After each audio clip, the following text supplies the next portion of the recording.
hour on VTV News. Vietnam marks 70th anniversary of the Điện Biên Phủ victory. And THAP exports Lotus to Japan.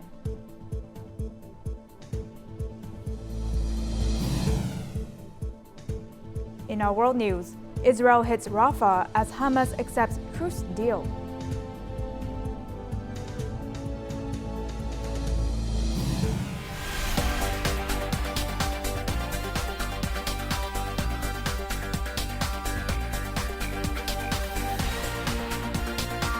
Broadcasting from Hanoi, the capital of Vietnam.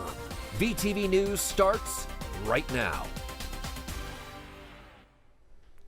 Good afternoon. It is 3 p.m. local time in Hanoi, and you're watching VTV News.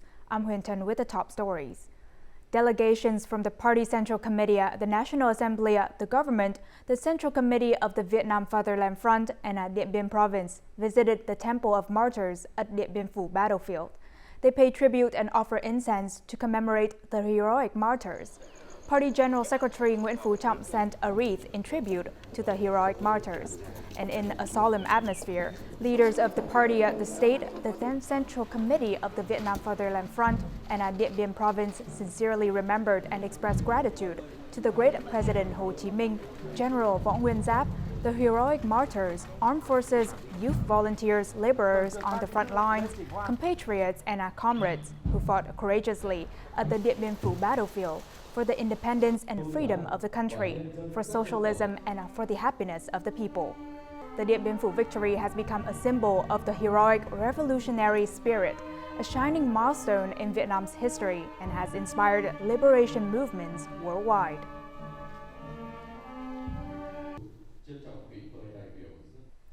The strategic battle of Điện Biên Phủ from March 13th to May 7, 1954, marked the victorious end of the resistance war against French colonialism.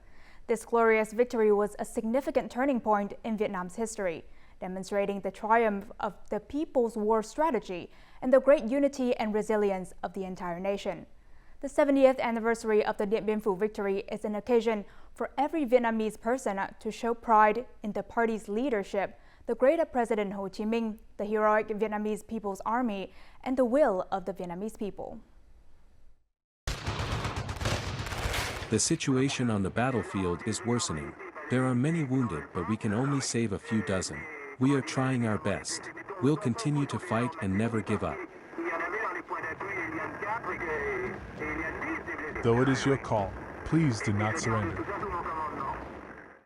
This is the final telephone conversation between General de Castries and the French military commander in North Vietnam, General Cockney, on the evening of May 7, 1954.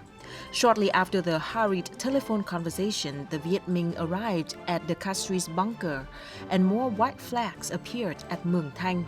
France was stunned by the news of the fall of Điện Biên Phủ.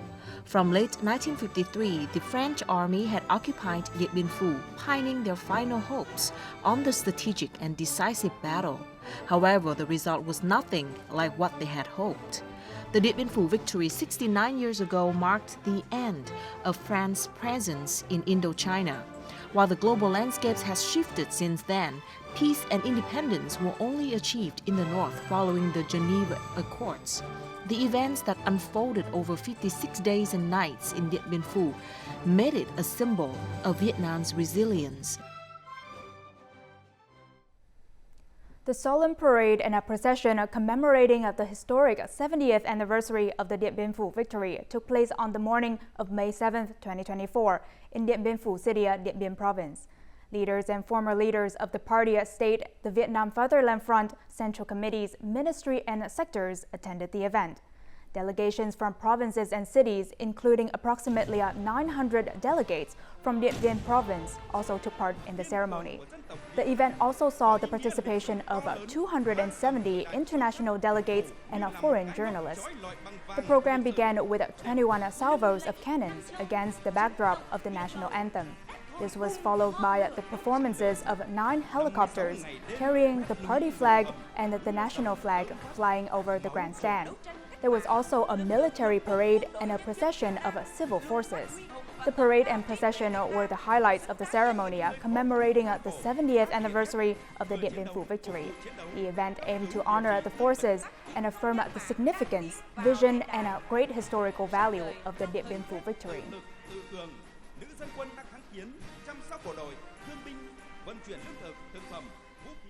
Now, even after many decades, the Dien Bien Phu victory continues to be an endless source of inspiration, offering numerous valuable lessons for the party, the people, and the entire army. 70 years ago, Viet Minh troops launched a final attack on enemy strongholds at Dien Bien Phu. This attack pushed the French army into the last few square meters of the stronghold, leading to a resounding victory that has been remembered by generations of Vietnamese.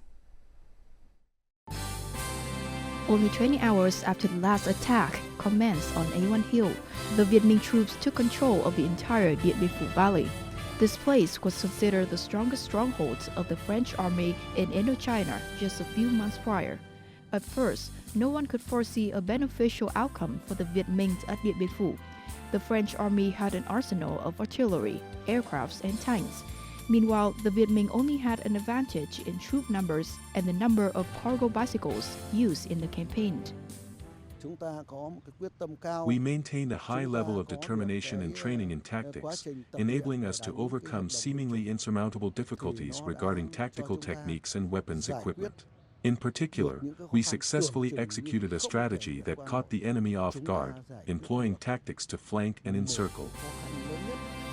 At 5:30 p.m. on May 7, 1954, the commander of Dien Bien Phu stronghold, General de Catries, surrendered. Soldiers from the 316-312 divisions launched an attack on Hill A1.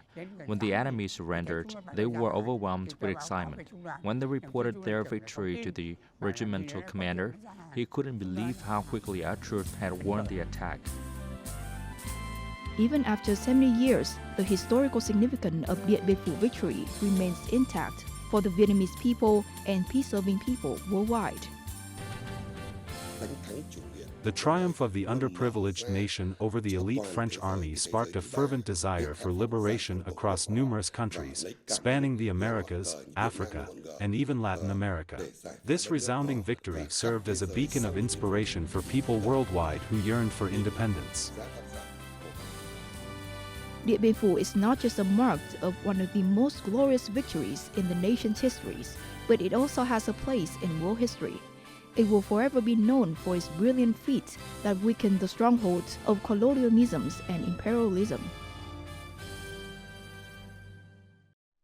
Many years ago, various perspectives on the Battle of Dien Bien Phu in Vietnam were presented in our French media. Now, after 70 years, the viewpoint on the Battle of Dien Bien Phu and the French War in Indochina has evolved to be more open and multifaceted. Our next story, reported from France, will provide an overview of notable events and news currently being published in the French press. French newspapers devoted not just one issue, but many to discussing the Dien Bien Phu battle. These articles provide readers with a diverse range of historical information, as well as scientific, military, and psychological analysis of French soldiers in this battle. French TV channels also broadcast documentary films about the French War in Indochina, a sad chapter in the country's history. Speaking of the severity of the war, in the past, the French only thought that the American war in France was fierce. However, in fact, the French war in Indochina was no less ferocious. The French learned a lot from this war. For nearly 70 years, France has maintained a team of researchers dedicated to delving deep into the history of the French war in Indochina. Le Nouvel Obs magazine devoted a special issue to discussing Indochina from the perspective of the current generation. The issue contains numerous analytical articles by French and Vietnamese researchers. After 7 decades, Vietnam and France have witnessed an ongoing strategic partnership, developing strongly in many fields. The Dien Bien Phu battle is no longer only mentioned as a failure of France. It is now a historical event that has been scientifically analyzed and attracts the attention of young French people. Not long after the historic Dien Bien Phu victory, the party central committee and the government once again mobilized soldiers and youth volunteer forces to Dien Bien. This time, the mission was not to transport food and ammunition or engage in the battlefield, but to join forces with the locals to reconstruct Dien Bien after the war. And as a result, the state-owned Dien Bien farm, one of the first in the north, was established on May 8, 1958. This marked a new development trajectory for an area once marred by war. This is a photo taken on March 10, 1958, when President Ho Chi Minh and General Vo Nguyen Giap visited and encouraged the soldiers of Division 316 with words of advice. Uncle Ho and the general assigned two significant tasks that needed to be done in Dien Bien Phu: consolidating border security to protect sovereignty and developing the economy in mountainous areas. After Uncle Ho's words of encouragement, people got excited to embark on a journey to help reconstruct Dien Bien. Upon their return, Dien Bien Phu was an arid land, strewn with bombs, trenches, and barbed wire. Despite the obstacles, Uncle Ho's soldiers devoted their efforts to clearing war remnants and constructing the Dien Bien farm. We identified this as a daunting task. The trenches and minefields were densely packed, presenting a constant threat. One wrong move, just a mere 2 centimeters off, could trigger an explosion. We were organized into distinct production units, each specializing in tasks such as coffee planting, rice cultivation, and land clearing. We worked from evening until 3 a.m. Some people from Hanoi had never washed dishes, but when they got here, they became master of wet rice cultivation. Within the first 3 years alone, the farm had reclaimed a staggering 1,108 hectares of land, dedicating 38 hectares to coffee cultivation and 830 hectares to various food crops. The farm had successfully bred rice varieties unique to Dien Bien. The land that was once scarred by bombs has been completely revived. In my diary, I wrote that Dien Bien would be prosperous in the future. Witnessing the developments of Dien Bien in recent years, I think my wish has now come true. It's even far beyond what I had dreamed of.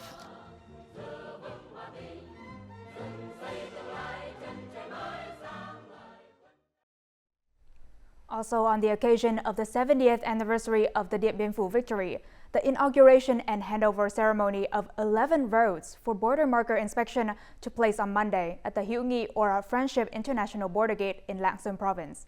The project was completed after over 5 months of construction, spanning nearly 5 kilometers with a width of 1.2 meters.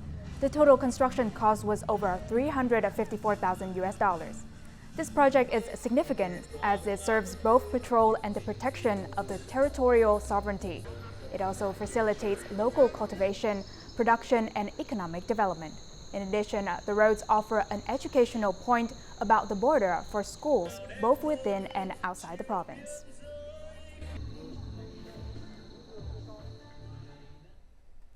Now let's take a look at the foreign exchange rate of today, May 7th.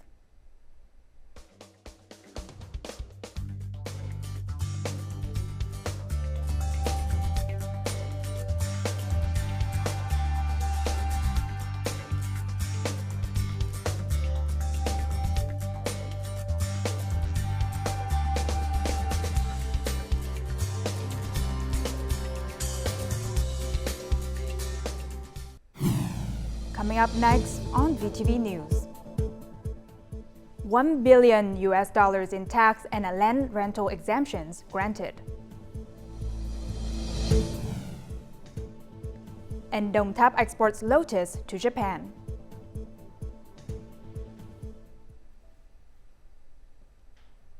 Welcome back to VTV News. Now, in the first 4 months, the General Department of Taxation granted exemptions and reductions on taxes and land rental fees totaling $1 billion.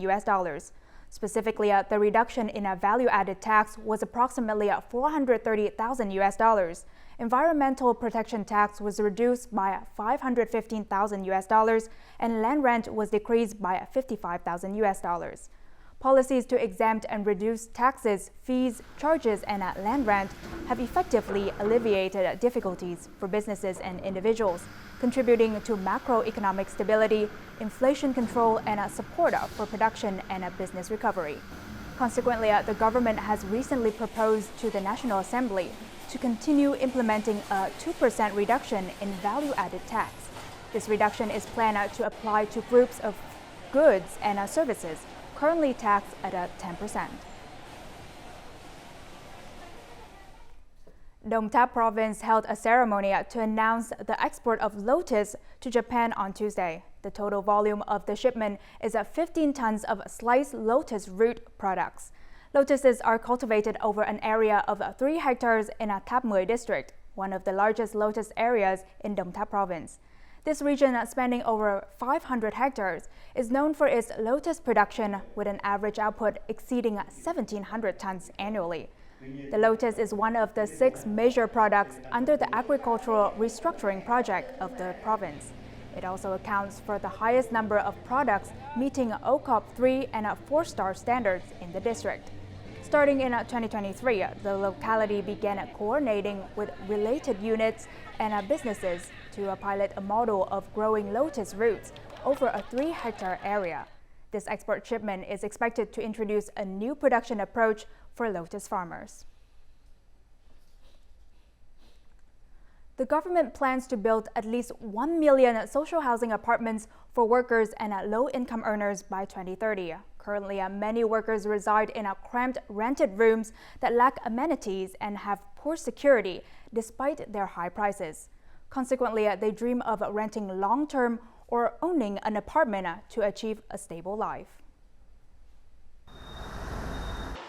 Social housing provides opportunities for low-income workers to secure a home for a stable life. The project assists households with financial constraints to purchase homes at reasonable prices, helping them save money that would otherwise go to renting or buying a house at high costs. We moved from Long An province 4 years ago to seek jobs opportunities. I work at a medical center while my wife is a preschool teacher.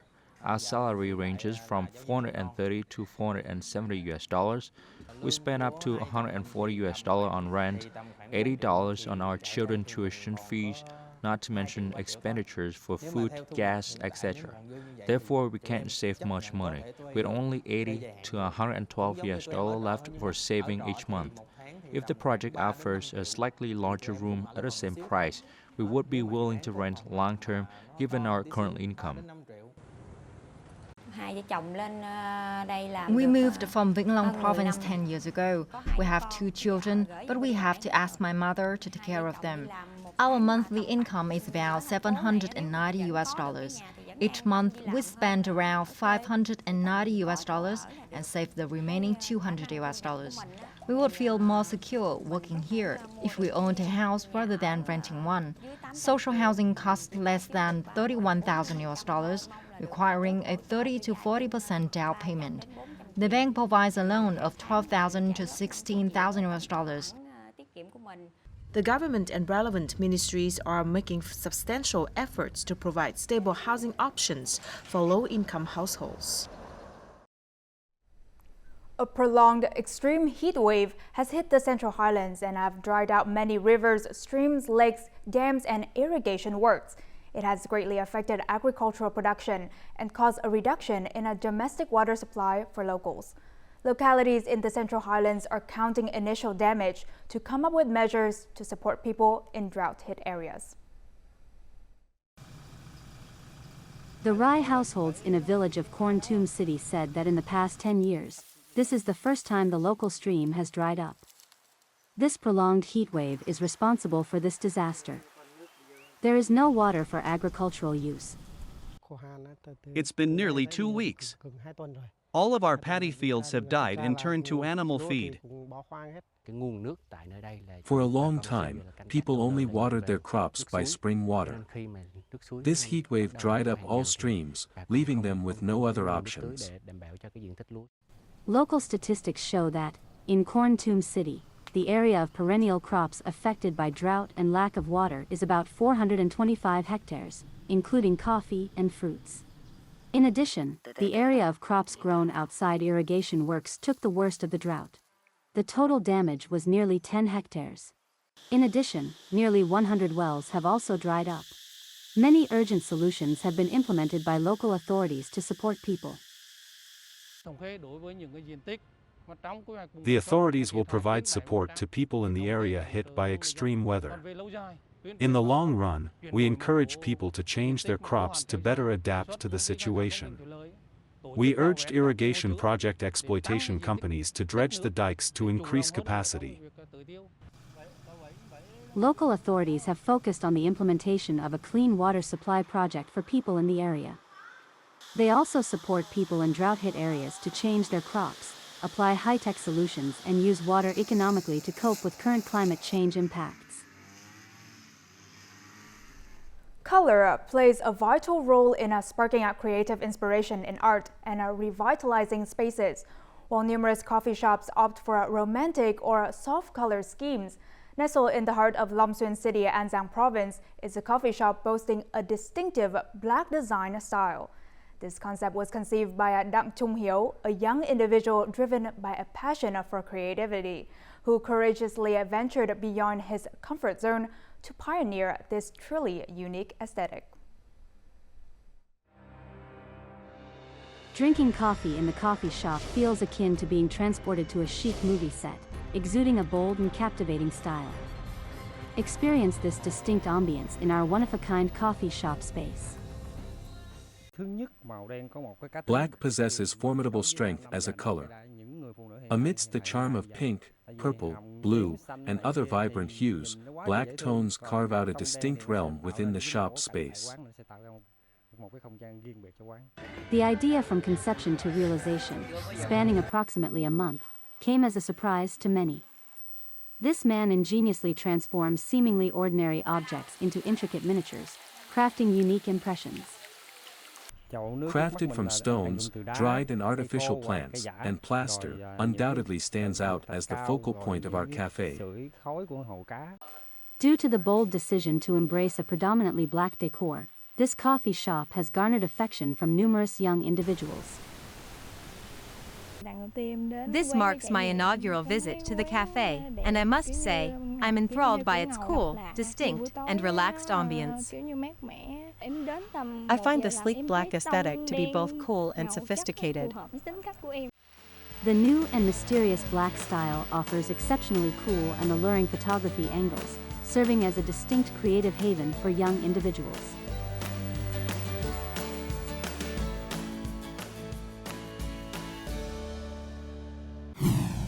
Coming up next in our world news. Israel hits Rafah as Hamas accepts truce deal.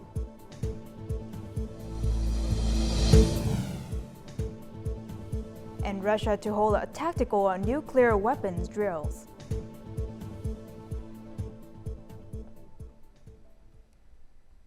Now moving on to our world news. The Israeli army carried out large-scale airstrikes in Rafah, the southernmost city of the Gaza Strip, on Tuesday. The attack came despite Hamas' announced acceptance of an Egyptian Qatari proposal for a ceasefire in the Strip. The Israeli military stated it was conducting targeted strikes against Hamas in eastern Rafah.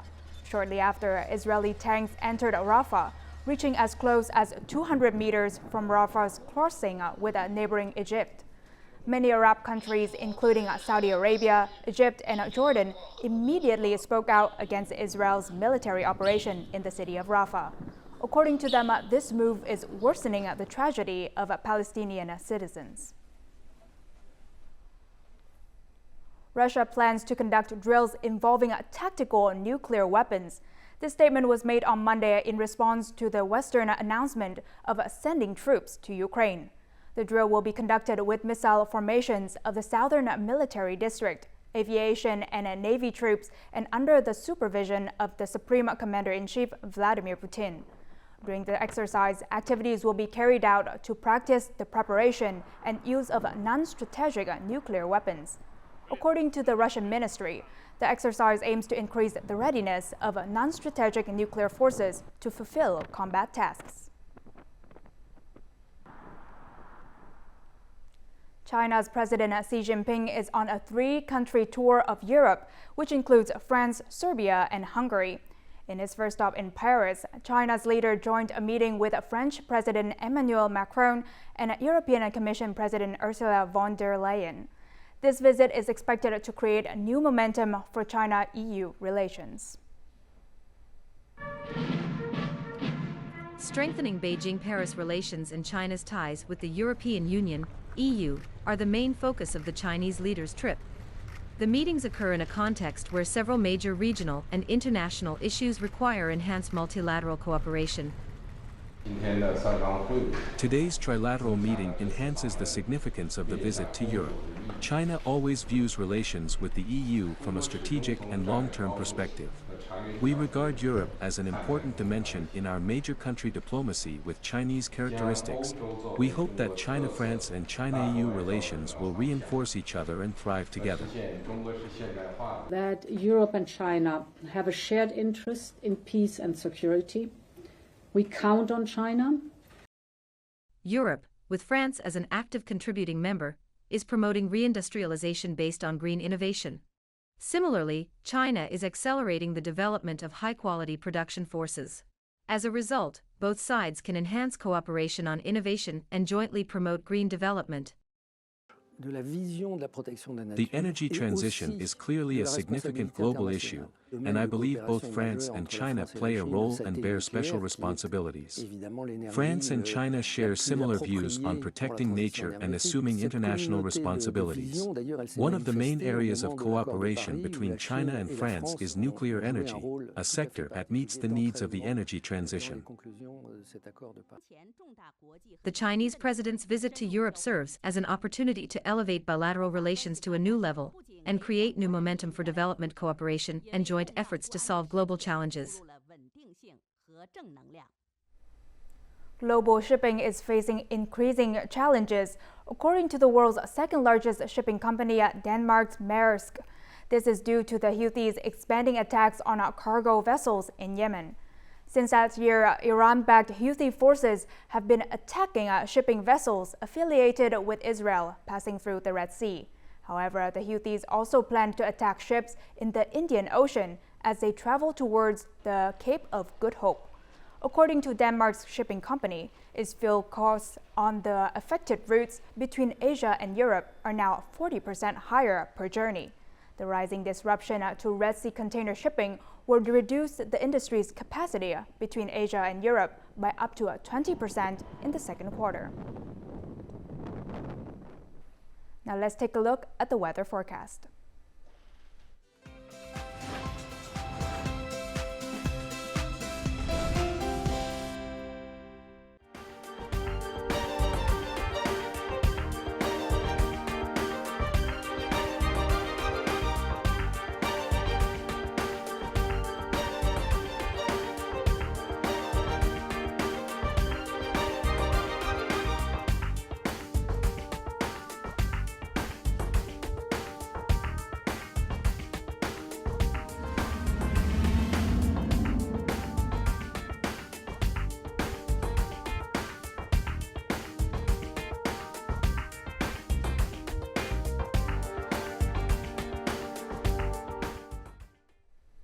And that's all the news we have for this hour. To rewatch our program, you can download our mobile app VTVgo or check out our YouTube channel, VTV4Go. Thank you for watching and see you next time.